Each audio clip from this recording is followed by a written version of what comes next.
Varanasi seat पर सियासी जंग तेज। अखिलेश यादव ने कर दी भविष्यवाणी। 4 दिन में मोदी करेंगे बड़ा कमाल। लोकतंत्र का महापर्व अब अपने आखिरी चरण में पहुंच चुका है। 1 जून को 7वें चरण की वोटिंग होनी है, जिसमें सबसे ज्यादा हॉट सीट कोई है तो वो है वाराणसी। महादेव की नगरी काशी में जो अक्सर महादेव की पूजा में मग्न दिखाई देते रहते हैं, उनकी प्रतिष्ठा दांव पर लगी हुई है।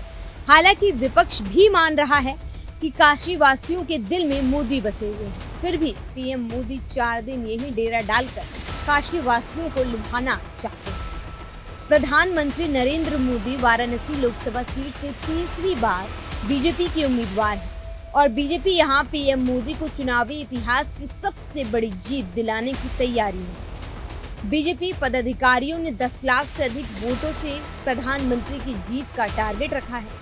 इसके लिए केंद्रीय मंत्री, मुख्यमंत्री, सांसद, विधायकों की टीम वाराणसी की जमीन पर उतर चुकी है।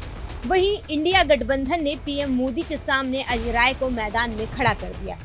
इससे पहले 2019 के लोकसभा चुनाव में पीएम मोदी ने करीब 6 लाख वोटों से जीत दर्ज की थी और इस बार ये अंतर 10 लाख वोटों का करना चाहते। सपा अध्यक्ष और उत्तर प्रदेश के पूर्व मुख्यमंत्री अखिलेश यादव ने एक न्यूज चैनल से बात करते हुए कहा कि इंडिया गठबंधन 79 सीटें यूपी में जीत रही है, वहीं सिर्फ वाराणसी सीट पर बीजेपी जीतेगी।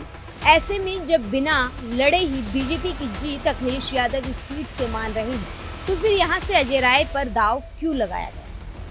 आपको बता दें, ये कोई पहली बार नहीं है जब वाराणसी सीट से अजय राय मैदान में हैं। उन्होंने 2009, 2014 और 2019 के चुनावों में वाराणसी से चुनाव लड़ा और बड़े अंतर से हार गए।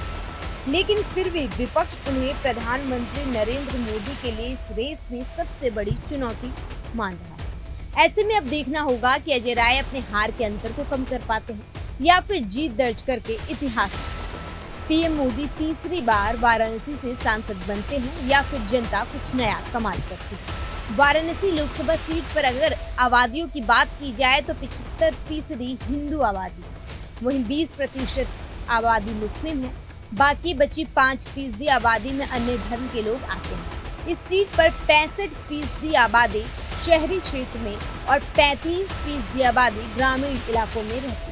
कुल आबादी का 10.01% जनजाति और 0.7% दलित वर्ग से आती। पिछले 2 चुनावों में पीएम मोदी ने वाराणसी सीट से बड़े अंतर के साथ जीत हासिल की थी। 2014 में जब पीएम मोदी ने पहली बार वाराणसी से चुनाव लड़ा और प्रधानमंत्री बने, तब उन्होंने आम आदमी पार्टी के संयोजक अरविंद केजरीवाल को 3.72 लाख वोटों से हराया था।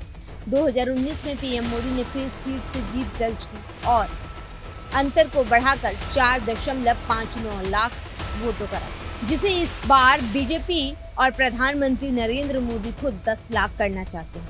देखना होगा कि इस बार पीएम मोदी और बीजेपी का सपना पूरा होता है या नहीं।